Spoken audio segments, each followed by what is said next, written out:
Hi guys, welcome to Richard Cabile YouTube channel. In today's video, I will teach you how to change wallpaper on Motorola One XT1941-4.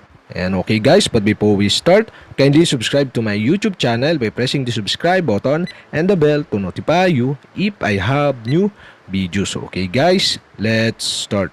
So okay guys, you only have to do is press and hold on a screen in your Motorola One.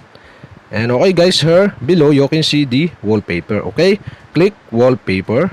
And okay guys, now here in wallpaper, okay, you can find the wallpaper you want to change on your wallpaper home screen. And okay guys, so for my example, I choose this one. And okay guys, you'll have to do select the picture.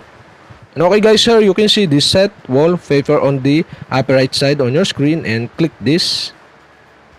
And the pop-up are show, and okay, you can set now the wallpaper. And okay guys, you can set into home screen or lock screen. And okay guys, I decide to set into both home screen and lock screen. Okay, you'll have to do is select the both.